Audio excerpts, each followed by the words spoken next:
Hello बच्चों, कैसे हैं आप सभी। आपका स्वागत है न्यूक्लियस विद्या के इस यूट्यूब प्लेटफॉर्म पे। और मैं आपका Shubham sir, science faculty nucleus institute, आपका स्वागत करता हूं आज के इस लेक्चर में। तो बच्चों, लास्ट क्लास में हमने इक्वेशन को बैलेंस करना सीखा था, ठीक है। और आपको मैंने बहुत सारे क्वेश्चंस प्रैक्टिस करवाए थे। बच्चों, आपको उन सारे क्वेश्चंस को अच्छे से प्रैक्टिस करना है, ठीक है। और आज हम क्या पढ़ेंगे, आज हम पढ़ेंगे अपने इस चैप्टर को अब आगे बढ़ाएंगे, अब हम पढ़ेंगे टाइप्स ऑफ रिएक्शन, है ना। अब देखो बच्चों, आपने लास्ट क्लास में रिएक्शन को बैलेंस करना सीखा था। अब आज की इस क्लास के अंदर हम जो है आपकी एनसीईआरटी के अंदर जितनी भी रिएक्शंस दी गई हैं उन रिएक्शंस को समझेंगे, उनके एग्जाम्पल्स को समझेंगे, और आप इन सभी रिएक्शंस की डेफिनेशन लिख के एग्जाम्पल सहित अपनी कॉपी में लिखेंगे, ठीक है। तो ये हमारा आज का टारगेट रहेगा। तो ठीक है ना बच्चों, चलिए स्टार्ट करते हैं।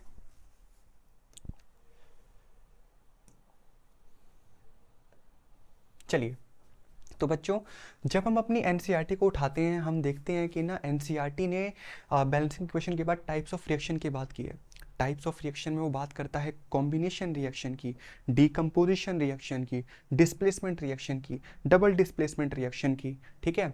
और थोड़ा सा अगर आप रेफरेंस बुक भी उठाएंगे तो प्रेसिपिटेशन रिएक्शन की, ऑक्सीडेशन रिएक्शन की, रिडक्शन रिएक्शन की, जिसको हम रिडॉक्स रिएक्शन बोलते हैं। फिर वो बात करता है कोरोजन की, रेंसिडिटी की, है ना।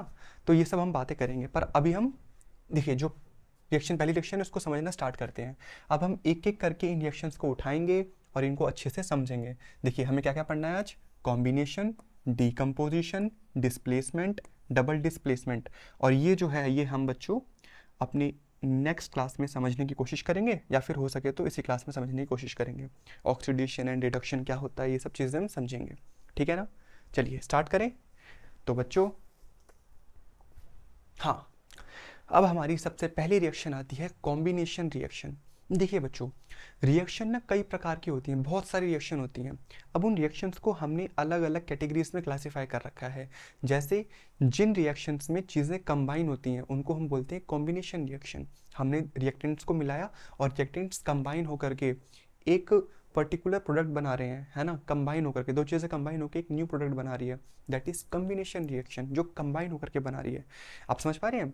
चलिए, क्या क्या बोला जी मैंने बोला कॉम्बिनेशन रिएक्शन। अच्छा, कॉम्बिनेशन रिएक्शन क्या होता है, अ कॉम्बिनेशन रिएक्शन हैपन्स कब होती है, व्हेन टू और मोर सब्सटेंस, दो और दो से ज़्यादा सब्सटेंस ज्वाइन होते हैं, मिल करके एक न्यू प्रोडक्ट फॉर्म करते हैं, ठीक है जी। इसका एग्जांपल कैसे बच्चों, जैसे कि मान लो हमने कोई सब्सटेंस लिया ए और लिया हमने बी, ये मिल करके क्या बना देगा बताओ बच्चों, ए बी बना देगा, ठीक है, ए बी बना देगा। तो बताओ, अभी जो सब्सटेंस होगा इसके अंदर ए बी है, बी बी है, और ये इन दोनों से अलग भी है, ठीक है। ये हमने एक मतलब एक तरह से मैंने आपको समझाने की कोशिश करी है ना। अब इसके एग्जाम्पल्स को समझते हैं, ठीक है बच्चों। अब जो एग्जाम्पल्स है ना बच्चों, इनको आपको समझना है अच्छे से, ठीक है। जैसे कि सबसे पहला एग्जाम्पल है बर्निंग ऑफ कोल, है ना, कोयले का जलना। देखिए यहाँ पे कार्बन है, ऑक्सीजन है, ये दोनों मिलकर क्या बना रहे हैं, कार्बन डाइऑक्साइड, ठीक है। ये आपका कॉम्बिनेशन रिएक्शन का एग्जाम्पल है। देखिए दूसरा एग्जाम्पल बहुत इंपॉर्टेंट है ना, वेरी इंपॉर्टेंट। ये इंपॉर्टेंट है बच्चों, इसको थोड़ा ध्यान रखना है आपको। अच्छे अगले चैप्टर में हम और डिटेल में पढ़ेंगे इसको। That is creating slaked lime. अब ये क्या होता है बच्चों, चूना पत्थर। कभी आपने अपने घर में पुट्टी होते हुए देखी है बच्चों, कभी ऑब्जर्व करना, जब घर में पुट्टी होती है ना पेंट से पहले, जो हमारी वॉल्स होती हैं उन पे ना ऐसा एक मतलब वाइट रंग का सीमेंट होता है, सीमेंट नहीं बोलेंगे मतलब उसको, हाँ सीमेंट की तरह वाइट रंग का। तो उसको ना ऐसे पूरी वॉल पे ऐसे लगाते हैं ताकि वॉल हमारी पूरी फिनिशिंग आ पाए वॉल पे, है ना। तो बच्चों आप देखेंगे, मैंने ऑब्जर्व किया है इसलिए मैं आपको बता रहा हूँ, मैंने खुद चीज़ देखी है सामने से। जब हमारा घर बन रहा था तो मैंने देखा था कि ना वो जो मिस्त्री लोग होते हैं वो लोग आते हैं, और सपोज़ वो जब आते हैं तो ना वो सफ़ेद चूना पत्थर जो होता है, मतलब चूना पाउडर सा होता है, उसको उसको एक तसले में लेकर के, एक है ना बकेट में, उसमें लेकर के उसमें पहले डालते हैं, उसमें पानी डालते हैं, और जैसे ही वो पानी डालते हैं उसमें आवाज़ आती है छिस छिस छिस, ऐसे ऐसे करके, मतलब पानी उसमें ऐसे ऐसे इकट्ठा होना शुरू हो जाता है, और धीरे धीरे टेम्परेचर राइज होना शुरू हो जाता है। वो तसला धीरे धीरे गर्म होना शुरू हो जाता है, मतलब वो इतना गर्म होता है कि ना उसको अगर हाथ से छुएंगे ना आपको गर्म फील होगा एकदम, है ना। फिर वो उसको ठंडा होने देते हैं कि उसको ठंडा होने दो थोड़ा सा। फिर जब वो ठंडा हो जाता है तो उसके बाद फिर लेकर के उनके पास जो उनके इक्विपमेंट्स होते हैं उनसे पूरी वॉल पे जो है वो पलस्तर करते हैं, है ना। पूरी पूरी वॉल पे उसको पेंट को मतलब उसको सीमेंट को, वाइट सीमेंट को उसको पूरी वॉल पे फैलाते हैं, ठीक है। तो ये होता है, दैट इज CaO, इससे बोलते हैं हम क्विक लाइम, ठीक है। कैल्शियम ऑक्साइड, है ना, क्विक लाइम, ठीक है। और इसमें हमने पानी मिलाया, और पानी मिलाने के बाद ये एक, है ना, ये बनाती है हमारा calcium hydroxide, this is calcium hydroxide, है ना, कैल्शियम हाइड्रोक्साइड, है ना जी। और ये आपका क्या था बताइए, क्विकलाइम क्या है आपका, दिस इज कैल्शियम ऑक्साइड।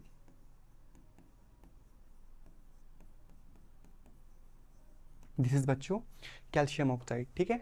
अच्छा, और ना हीट भी रिलीज होती है बच्चों, हीट रिलीज होती है साथ में इसके बहुत ज़्यादा, इसीलिए बच्चों ये एक एक्सोथर्मिक रिएक्शन का भी एग्जांपल है।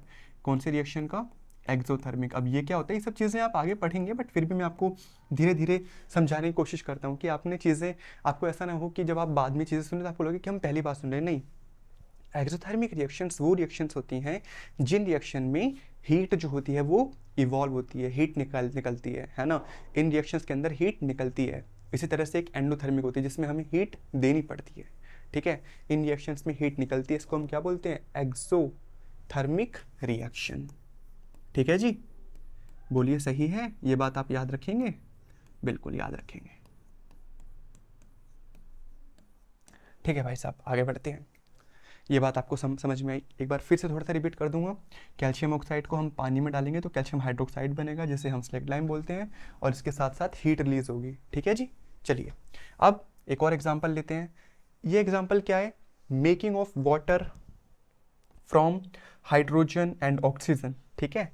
देखिए यहाँ पे क्या हो रखा है, यहाँ पे देखिए इस इक्वेशन को बैलेंस भी कर रखा है, हाइड्रोजन और ऑक्सीजन से मिलकर के वाटर बन रहा है, ठीक है ना। देखिए वाटर बन रहा है, hydrogen plus oxygen gives water.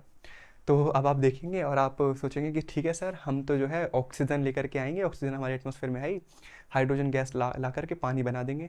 नहीं बच्चों, ये आप मतलब आप ऐसा थियोरटिकली आप पढ़ पा रहे हैं, बट प्रैक्टिकली ना इसमें काफ़ी प्रेशर टेम्परेचर चाहिए होता है, जो कि आपके लिए मतलब नॉर्मली कर पाना इम्पॉसिबल है ना। लेकिन ये रिएक्शंस होती हैं क्या, हाइड्रोजन और ऑक्सीजन मिलकर के वाटर का फॉर्मेशन करती हैं, ठीक है जी। लेकिन इसके लिए बहुत ज़्यादा प्रेशर चाहिए होता है और टेम्परेचर चाहिए होता है, ठीक है जी। तो ये हमारी कॉम्बिनेशन रिएक्शन है, बोलिए समझ में आया क्या। अब कुछ और एग्जाम्पल, है ना, कुछ और एग्जाम्पल लेते हैं और इन चीज़ों को समझते हैं। अब इनको आप पहले तो आप लिख लीजिए, है ना। अब देखिए ये क्या है, कैल्शियम हाइड्रोक्साइड, है ना, कैल्शियम हाइड्रोक्साइड और carbon dioxide gives, this is our calcium hydroxide, ठीक है जी। और ये है हमारा carbon dioxide, carbon dioxide which gives calcium carbonate, calcium carbonate plus H2O gives water, है ना आपका, ठीक है जी।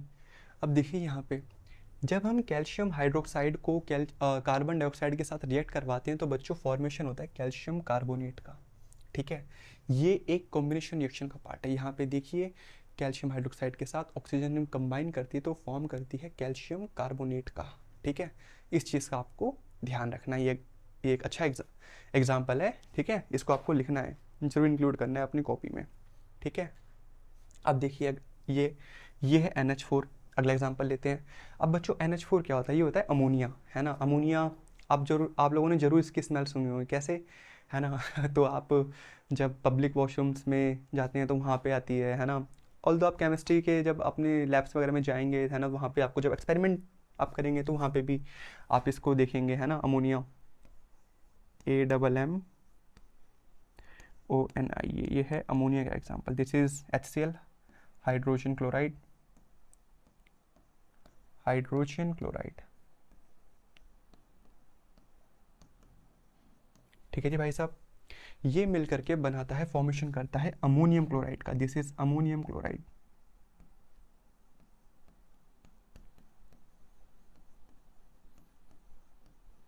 तो ये बच्चों किसका एग्जाम्पल है, कॉम्बिनेशन रिएक्शन का। देखिए अमोनिया और हाइड्रोजन क्लोराइड मिल करके अमोनियम क्लोराइड का एग्जाम्पल, अमोनियम क्लोराइड जो है वो आपका फॉर्मेशन कर रहे हैं, अमोनियम क्लोराइड को बना रहे हैं। देखिए यहाँ पे एक गलती हो गई मेरे से, ये एक्चुअली बच्चों 4 नहीं है ना, मैंने ध्यान नहीं दिया। ये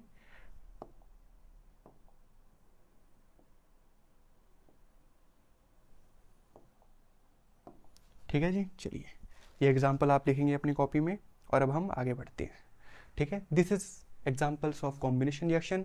होप्स आपको समझ में आया होगा। अब आगे बढ़ते हैं। अब बच्चों डीकम्पोजिशन रिएक्शन, जो आपने कॉम्बिनेशन में पढ़ा था ना, ये उसी का ही उल्टा है, वाइस वर्सा है। ठीक है, क्या कंपोजिशन में क्या होता है बताइए। कंपोजिशन में दो चीज़ें मिल करके एक नई चीज़ बना रही थी। इसमें क्या होगा कि ये जो चीज़ है, कंपाउंड जो है, ये टूट करके नई चीज़ का फॉर्मेशन करेगा, है ना। उसमें क्या हो रहा था, जुड़ रहा था, इसमें क्या होगा, टूटेगा, ब्रेक डाउन होगा। ठीक है, चलिए अब समझते हैं इसको जी।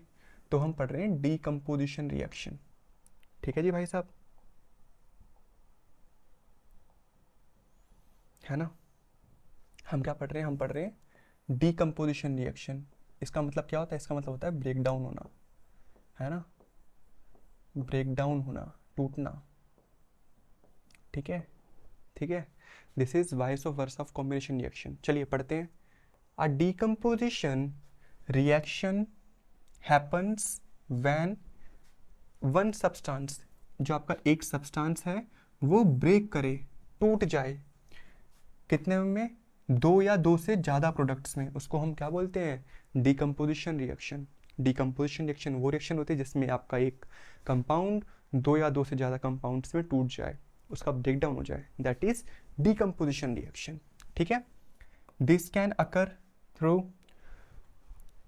और ये कैसे हो सकता है। अच्छा, अब हम उसको तोड़ना है ना, तो हमें उसको एनर्जी देनी पड़ेगी। अब वो एनर्जी हम 3 फॉर्म्स में देंगे आपके हिसाब से। ठीक है, आपके लेवल पे 3 फॉर्म में देंगे, 3 तरह की रिएक्शन हम पढ़ेंगे। ठीक है, सबसे पहली बात, अब ये हुआ कैसे, अब मैं आपको बताता हूँ। ठीक है, देखिए जैसे मान लीजिए मैं आपको एक स्कीमेटिक एग्जांपल दे रहा हूँ, है ना। देखिए यहाँ पे ये कंपाउंड है ए बी। ठीक है, इसको मैंने डीकम्पोजिशन रिएक्शन करवाई इसकी मैंने, और ये टूट गया आपका ए में और बी में। ठीक है जी, ये आपका एक स्कीमेटिक एग्जांपल है। ठीक है जी।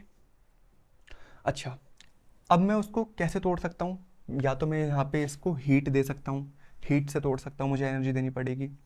हीट दूंगा तो मुझसे बोलते हैं थर्मल डीकम्पोजिशन, अगर मैं हीट दूंगा तो। मैं यहाँ पे इलेक्ट्रिसिटी दे सकता हूँ, अगर मैं इलेक्ट्रिसिटी दूंगा तो इसको बोलते हैं इलेक्ट्रोलाइटिक डीकम्पोजिशन।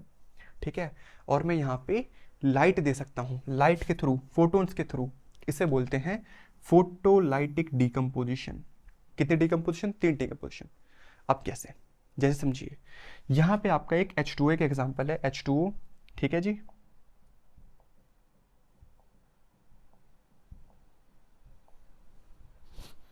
एग्जाम्पल है आपका H2O। ठीक है, अब ये H2O आपका टूटा, ब्रेक डाउन हुआ किस में बताइए, हाइड्रोजन में और ऑक्सीजन में। एक कंपाउंड से 2 कंपाउंड्स में ब्रेक डाउन हुआ, इसलिए इसको हम डीकम्पोजिशन रिएक्शन बोलते हैं। ठीक है जी, चलिए अब आगे समझते हैं चीज़ों को। अब देखिए यहाँ पे ये है आपका कैल्शियम कार्बोनेट, है ना, दिस इज कैल्शियम कार्बोनेट, है ना। इसको हम हीट करेंगे, है ना बच्चों, this is triangle sign represents कि हम हीट कर रहे हैं। तो ये आपका टूटेगा कैल्शियम ऑक्साइड में प्लस CO2 में, है ना। किस में टूटेगा बताइए, कैल्शियम ऑक्साइड प्लस CO2 में। ठीक है जी। अच्छा, ये देखिए आपका, ये इस एग्जांपल को लिख लिखिए, ये यहाँ पे आपका आयरन सल्फेट है। ठीक है, आयरन सल्फेट और फेरस सल्फेट, है ना, फेरस सल्फेट है, और ये फेरस सल्फेट बताइए आपका किस में टूटा, ये टूटा आपका फेरिक ऑक्साइड में, Fe2O3, और फिर ये सल्फर डाइऑक्साइड में और सल्फर ट्राइऑक्साइड में। ठीक है,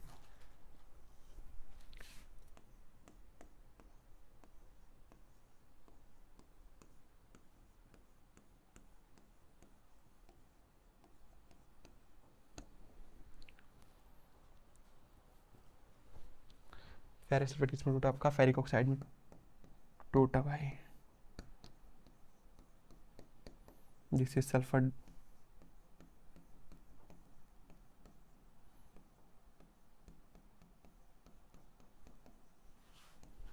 दिस इज सल्फर ट्राइऑक्साइड,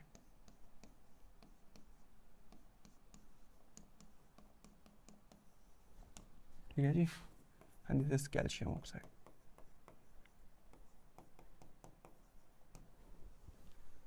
अब देखिए यहाँ पे आपका फेरस सल्फेट जो है वो टूट रहा है फेरिक ऑक्साइड में, सल्फर डाइऑक्साइड में, सल्फर ट्राइऑक्साइड में। ये एक कंपाउंड जो है ब्रेक डाउन हो रहा है। तो ये किसका एग्जांपल है बताइए? ये एग्जांपल है आपका डीकम्पोजिशन रिएक्शन का। जब आप ये एग्जांपल अपने लैब्स में परफॉर्म करेंगे, आप परफॉर्म होते हुए आप देखेंगे, तो आप नोटिस करेंगे बच्चों कि ये जो आपका फेरस सल्फेट होता है ना, ये ग्रीन कलर में होता है। किस कलर का होता है बताओ? ये ना आपका ग्रीन कलर का होता है, ठीक है जी। और जब ये टूटता है ना तो फेरिक ऑक्साइड बनता है। तो फेरिक ऑक्साइड आपका पता है किस कलर का होता है? वो होता है ब्राउन कलर का, ठीक है। किस कलर का होता है? ब्राउन कलर का। तब आप यहाँ पे जैसे वो टूटेगा तो आप देख पाएंगे कि ब्राउन कलर ग्रीनिश से ब्राउन कलर में चेंज हो गया, ठीक है, ब्राउन कलर का, ठीक है। तो जैसे वो चेंज होगा तो आप समझ पाएंगे कि क्या है भाई, ये क्या हुआ आपका फेरस सल्फेट का ब्रेक डाउन हो गया, ठीक है। आप इसको ऑब्जर्व कर पाएंगे ऐसे, ठीक है ना। ये आपके एग्जाम्पल थे डीकम्पोजिशन रिएक्शन के। क्या मैं एक बात बोल सकता हूँ कि डीकम्पोजिशन रिएक्शन जो है वो क्या है, इज वाई मतलब रिवर्स ऑफ कंपोजिशन रिएक्शन, है ना, वाइस वर्स ऑफ किसका? कंपोजिशन रिएक्शन का, है ना। तो डीकम्पोजिशन एंड कंपोजिशन रिएक्शन एक दूसरे के वाइस वर्सा हैं, है ना। क्या है जी बताओ? डीकम्पोजिशन एंड कंपोजिशन रिएक्शन एक दूसरे क्या है बताइए? वाइस वर्सा है ना।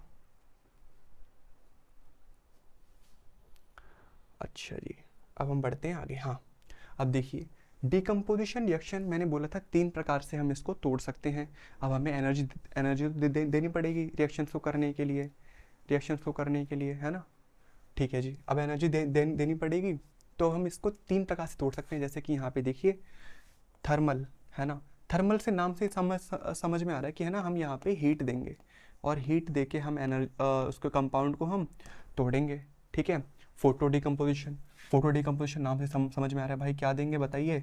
लाइट देंगे, है ना, और लाइट से हम अपने जो कंपाउंड को तोड़ेंगे। इलेक्ट्रोलाइटिक डिकम्पोजिशन नाम से समझ में आ रहा है, हम इलेक्ट्रोलिसिस करेंगे। इलेक्ट्रोलिसिस ये क्या होता है? हम इलेक्ट्रिसिटी प्रोवाइड करके कंपाउंड को तोड़ेंगे, इलेक्ट्रोलिसिस करेंगे, ठीक है जी। एक मिनट, ओह शिट, ये क्या हो गया? नहीं ठीक है, लो जी, चला गया है तो पूरा ही। कोई बात नहीं बच्चों, मैं जस्ट 1 मिनट लिख देता हूँ मैं आपको, है ना।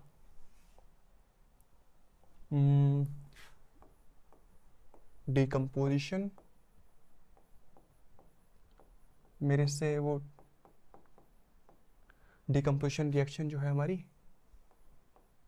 है ना, ये हमारी 3 पार्ट्स में था, ठीक है जी। पहले थी बताइए, 3 पार्ट्स में डिवाइड कर रखा था, that is thermal decomposition, photo decomposition, electrolytic decomposition, है ना। फोटोलाइटिक थर्मल डिकम्पोजिशन, देखिए यहाँ पे ये आपका था थर्मल डिकम्पोजिशन,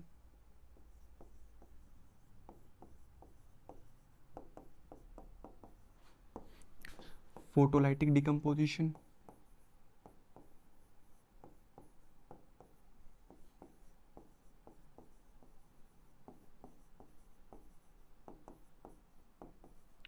और जी आपका इलेक्ट्रोलाइटिक डिकम्पोजिशन।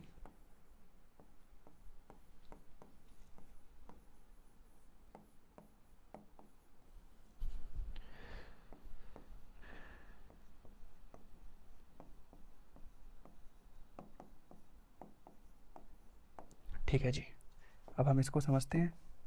तो थर्मल नाम से क्या समझ में आया था बताइए? हम यहाँ पे हीट देके क्या करेंगे? कंपाउंड को तोड़ेंगे। फोटोलाइटिक क्या करेंगे हम यहाँ पे? सनलाइट दे करके, है ना, फोटोन्स दे करके हम इसको तोड़ेंगे, लाइट दे करके, सनलाइट दे करके तोड़ेंगे। इलेक्ट्रोलाइटिक हम क्या करेंगे बताइए? इलेक्ट्रोलिसिस करवाएंगे। क्या करवाएंगे बताइए? इलेक्ट्रोलिसिस करवाएंगे, इलेक्ट्रिसिटी दे करके हम कंपाउंड की ब्रेक डाउन करेंगे, ठीक है। इलेक्ट्रोलिसिस, देखिए ये सब जो रिएक्शंस है ना बच्चों, ये आप अपने प्रैक्टिकल लैब्स के अंदर परफॉर्म करेंगे, ठीक है। आप आपके स्कूल्स में ये सब आपको जो है रिएक्शंस करवा के दिखाई जाएगी, है ना। अब बोर्ड पे ये सब कराना तो पॉसिबल नहीं है, तो मैं यहाँ पे आपको सिर्फ पढ़ा रहा हूँ, पर आपको ये पढ़ने के बाद आपको माइंड में रखना है, ताकि जब ये एक्टिविटीज़, ये सब प्रैक्टिकल सब आपके सामने परफॉर्म हो तो वहाँ पे आप आइडेंटिफाई कर पाएँ, ठीक है। चलिए अब हम इनको डिटेल में पढ़ते हैं थोड़ा सा। थर्मल डिकम्पोजिशन, नाम से समझ में आया, यहाँ पे हम हीट का इस्तेमाल करेंगे, ठीक है जी, हीट का इस्तेमाल करेंगे। देखिए किसका साइन है, ये हीट का ही तो साइन है, ये हीट का ही तो साइन है ना, हीट का ही तो साइन है। देखिए यहाँ पे ये क्या था आपका, ये क्या है आपका, दिस इज कैल्शियम कार्बोनेट,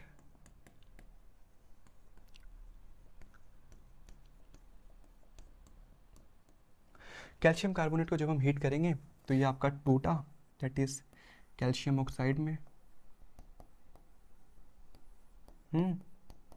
ठीक है जी, और कार्बन डाइऑक्साइड में।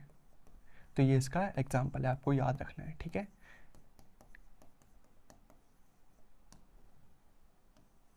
चलिए जी आगे समझते हैं। फोटोलाइटिक डिकम्पोजिशन, है ना, क्या जी, फोटोलाइटिक डिकम्पोजिशन।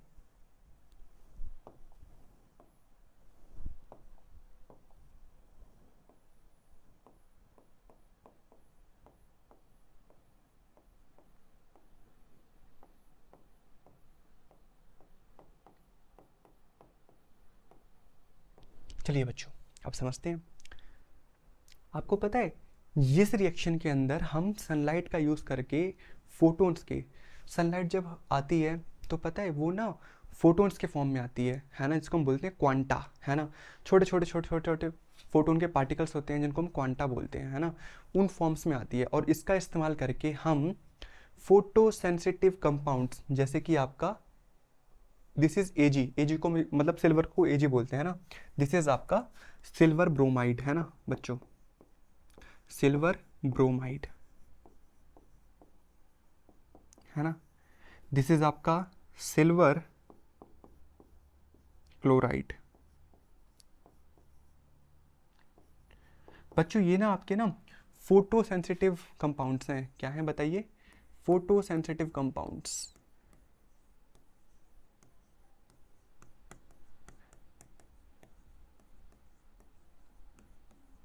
बच्चों ये आपके क्या है बताइए, फोटो सेंसिटिव कंपाउंड्स हैं। फोटो सेंसिटिव कंपाउंड्स क्या होते हैं, वो कंपाउंड्स जो कि लाइट के प्रेजेंस में कुछ रिएक्शंस दिखाएं, है ना, अपने आप को तोड़ दें, उन्हें हम क्या बोलते हैं, फोटो सेंसिटिव कंपाउंड्स, जिसमें कि आपका सिल्वर ब्रोमाइड और सिल्वर क्लोराइड है, ठीक है।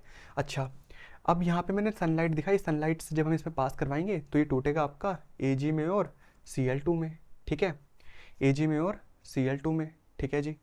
अच्छा अब बात करते हैं यहाँ पे, देखिए ये आपका ये क्या दिखा रखा है, ये दिस इज एच न्यू, बच्चों इसको ना एच न्यू बोलते हैं। जब आप क्लास 11th में जाएंगे ना तब आप वहाँ पे अच्छे से पढ़ेंगे, क्लास 12th में मॉडर्न फिजिक्स में तो आप इसको बहुत ही अच्छे से पढ़ेंगे, पर अभी आप समझिए, मैंने आपको बताया था ना कि जब सनलाइट हमारे अर्थ तक आती है तो वो छोटे छोटे क्वांटास के फॉर्म में आती है ना, फोटोन्स के फॉर्म में आती है, पार्टिकल्स के फॉर्म में आती है। ये सब हम माइक्रोस्कोपिक लेवल पे बात कर रहे हैं, ठीक है। क्या हमें ये अपनी आंखों से दिखाई देगा, नहीं आंखों से नहीं दिखाई देगा, पर वो ना छोटे छोटे पार्टिकल्स क्वांटा के फॉर्म में आती है, तो उसी को सिर्फ एक पार्टिकल को दर्शाया गया है, एक फोटोन को दर्शाया गया है, ठीक है। इसका मतलब क्या कि सिल्वर ब्रोमाइड पे अगर आप सिर्फ आपने फोटोन्स की बोम्बार्डमेंट भी करा दी, सिर्फ एक फोटोन की, तो भी किस में टूटेगा बताइए, सिल्वर में और ब्रोमाइड में, है ना। बोलिए सही है क्या, हाँ ना का जवाब दीजिए बच्चों, समझ में आ रहा है। तो ये सब बातें आपको ध्यान रखनी है, ठीक है जी। अब आगे समझते हैं बातों को। अब जैसे बच्चों ये जो आपकी दोनों रिएक्शन है, इनको आपको दोनों को लिखना है। आपको क्वेश्चन आएगा कि फोटोलाइटिक डिकम्पोजिशन क्या होता है, तो आपको ये दोनों बातें लिखनी है। अब जैसे यहाँ पे Br2 है, यहाँ पे तो Br सिर्फ एक ही है, इसको बैलेंस नहीं है ना, बैलेंस कर दो यहाँ पे, तो ये 2 आ जाएगा, पर Ag यहाँ पे 2 हो गया, यहाँ पे Ag सिर्फ एक है, तो यहाँ भी हम 2 लगा देंगे, ठीक है। कोशिश कीजिए कि जब आप रिएक्शंस का लिखें तो उनको बैलेंस करके ही लिखें, ठीक है जी। ये आपका था बच्चों फोटोलाइटिक डिकम्पोजिशन, ठीक है। चलिए अब आगे बढ़ते हैं। इलेक्ट्रोलाइटिक डिकम्पोजिशन, बच्चों ये ना इलेक्ट्रोलिसिस होती है। इलेक्ट्रोलिसिस आपको समझिए थोड़ा सा, आप इसको परफॉर्म भी करेंगे अपने स्कूल्स में, है ना। क्या होता है कि हम एक कंटेनर लेकर के, एक बीकर लेकर के, उसके अंदर हम 2 इलेक्ट्रोड्स डालते हैं, एक एनोड एक कैथोड, और फिर उसको हम इलेक्ट्रिसिटी से जोड़ते हैं, मतलब इलेक्ट्रिसिटी मतलब बैटरी से जोड़ते हैं, बैटरी से करंट पास ऑन होता है, तो वो एनोड और कैथोड जो हैं वो जो भी हमने पानी भरा है, सपोज अगर हमने वाटर लिया है या हमने कोई और कंपाउंड लिया है, तो उनको ना ब्रेक डाउन करना स्टार्ट कर देते हैं, उनको तोड़ना शुरू कर देते हैं। ठीक है, ये हमारी एक्टिविटी मैंने स्कूल में हुई थी तो मैंने ऑब्जर्व करी थी, है ना। तो छोटे छोटे ना बबल्स फॉर्म होने स्टार्ट हो जाते हैं, हमें ना मतलब स्कूल के अंदर ही वो करवा के दिखाया गया था, और ना बहुत ज़्यादा पास जाके ऑब्जर्व करना पड़ा था, थोड़ा सा समय लेता है ये। तो हमने हमें देखा था कि ना वाटर डाल रखा था और 2 उसमें रॉड्स पड़ी हुई थी, है ना, और उससे हम करंट पास करवा रहे थे। तो जब करंट पास करवा रहे थे बच्चों, तो वाटर के ड्रॉपलेट्स टूट रहे थे, है ना, उसमें छोटे छोटे बबल्स फॉर्म हो रहे थे। तो मैंने सर से पूछा कि सर ये क्या हो रहा है, तो उन्होंने बोला कि अरे ये ना टूट रहे हैं, इनका इलेक्ट्रोलिसिस हो रहा है ना, हाइड्रोजन और ऑक्सीजन जो है वो आपका ब्रेक डाउन हो रहे हैं, टूट रहे हैं। ठीक है जी, तो ये वो एग्जाम्पल है। ठीक है, तो क्या बोला जी मैंने बोला कि इलेक्ट्रोलाइटिक में हम क्या पास करवाते हैं, इलेक्ट्रिसिटी इलेक्ट्रिसिटी पास पास करवाते हैं, है ना, पास करवाते हैं, जिससे क्या होता है बताइए, जिससे होता है इलेक्ट्रोलिसिस, है ना, क्या होता है, इलेक्ट्रोलिसिस होता है।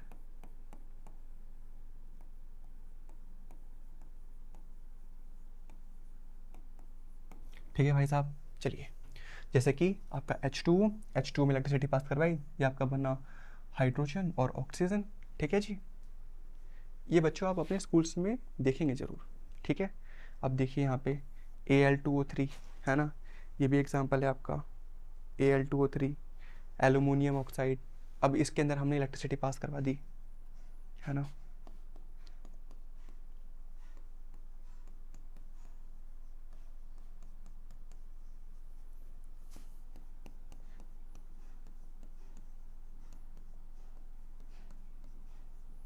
ठीक है, क्या बना आपका, ये आपका बन गया एलुमिनियम, और ऑक्सीजन में ये टूट जाएगा।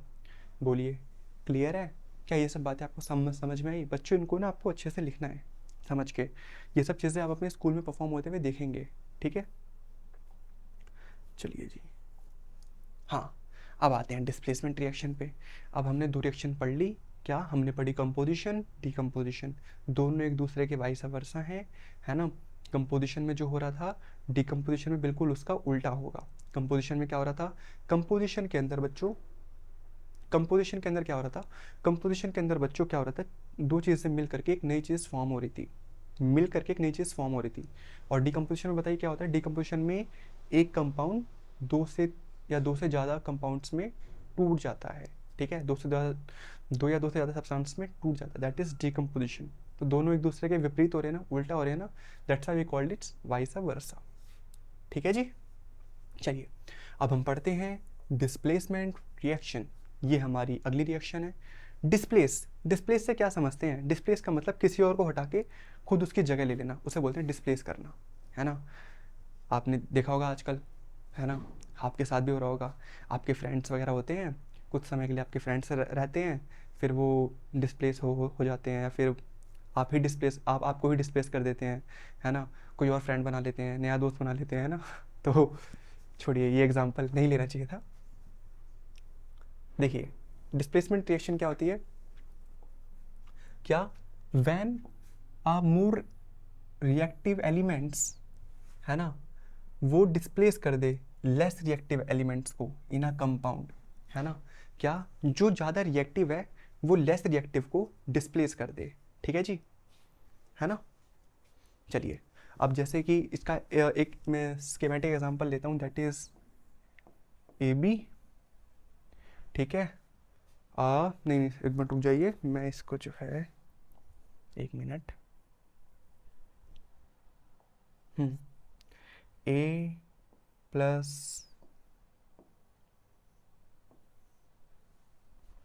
BC gives AC plus B।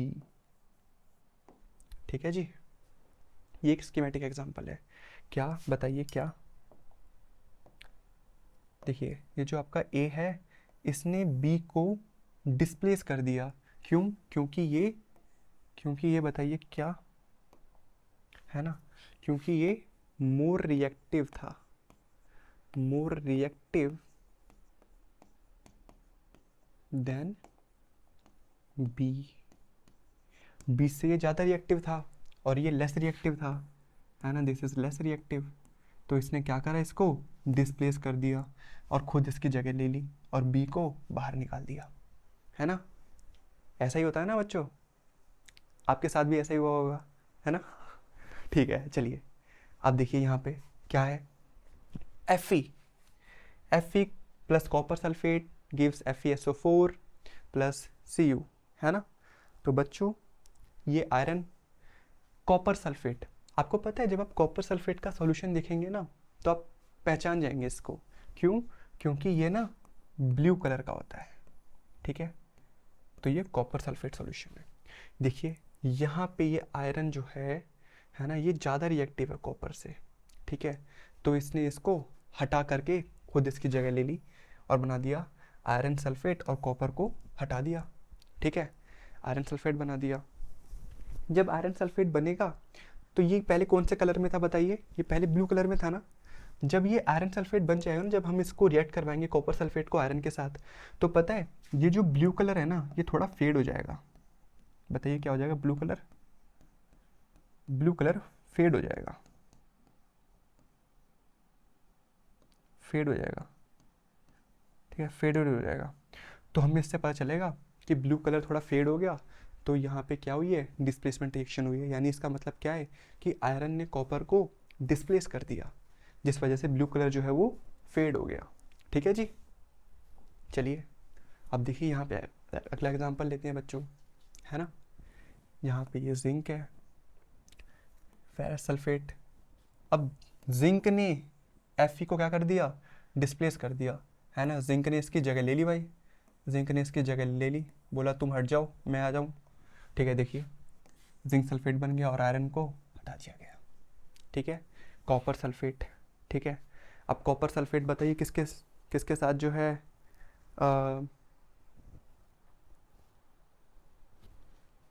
अच्छा ये वाला एग्जांपल हो गया ना।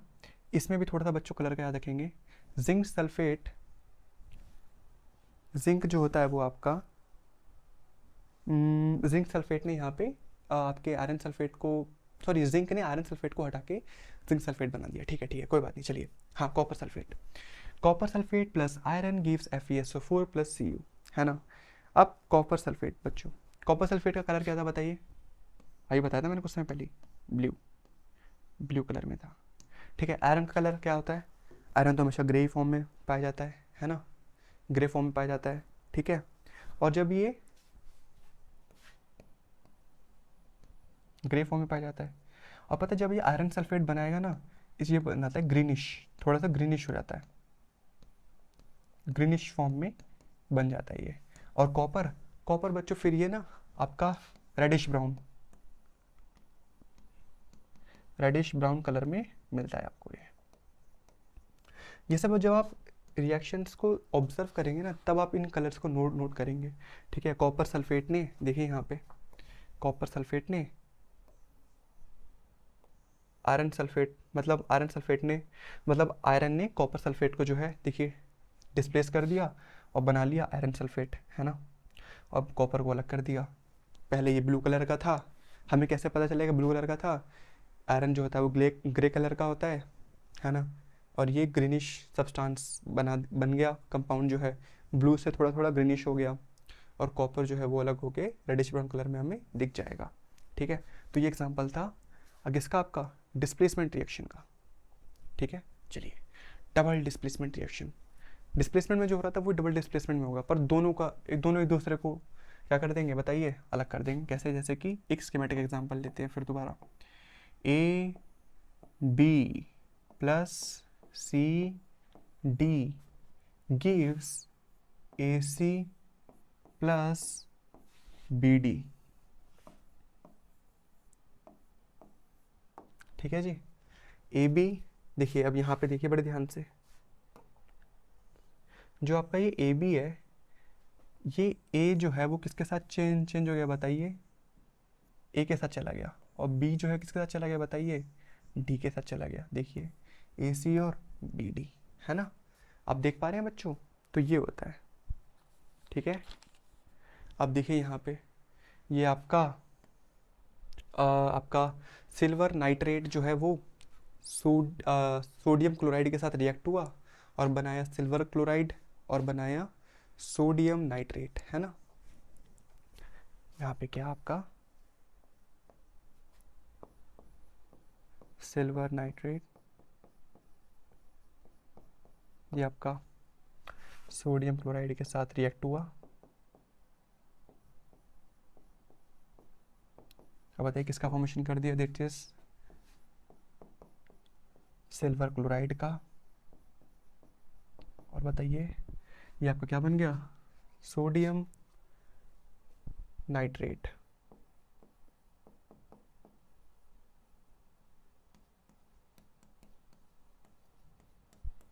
ठीक है जी, ये आपका डबल डिस्प्लेसमेंट रिएक्शन है, दोनों ने एक दूसरे को डिस्प्लेस कर दिया। तुम हमारे वाले के साथ डिस्प्लेस करोगे तो हम तुम्हारे वाले के साथ डिस्प्लेस कर देंगे, ठीक है। चलिए एक और एग्जांपल देखिए, यहाँ पे बेरियम क्लोराइड, है ना।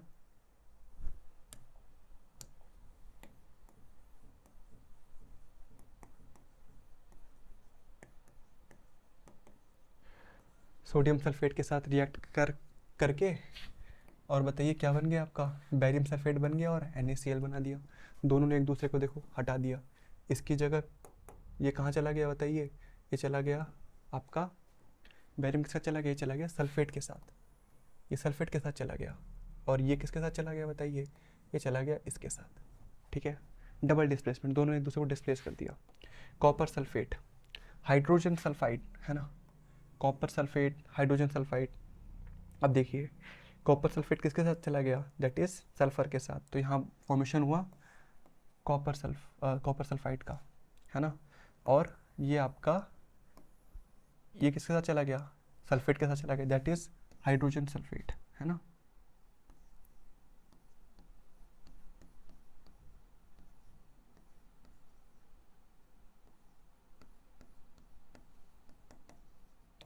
ठीक है जी, बोलिए बच्चों क्लियर है?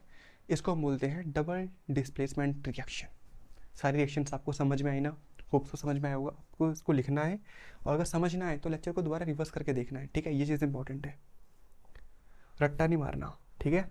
तो आज की क्लास में सिर्फ इतना ही रहेगा बच्चों, है ना। आज की क्लास में हमने क्या सीखी? हमने जितनी भी रिएक्शंस थी सारी रिएक्शंस सीखी आपकी NCERT में।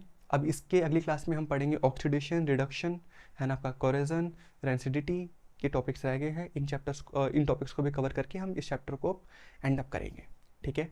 आपको सारी रिएक्शंस को पढ़ना है, उनकी डेफिनेशंस को लिखना है। एग्जाम्पल्स मैंने जो लिखवाए हैं वो सारे एग्जाम्पल्स आपको लिख करके समझना है, ठीक है। ना समझ में दोबारा वीडियो को रिवर्स करके देखना है, ठीक है। ऐसे ही समझ में आएगा, पढ़ाई का तरीका ही यही होता है, ठीक है। तब तक के लिए बने रहिए, ऑल द वेरी बेस्ट, पढ़ते रहिए। Thank you.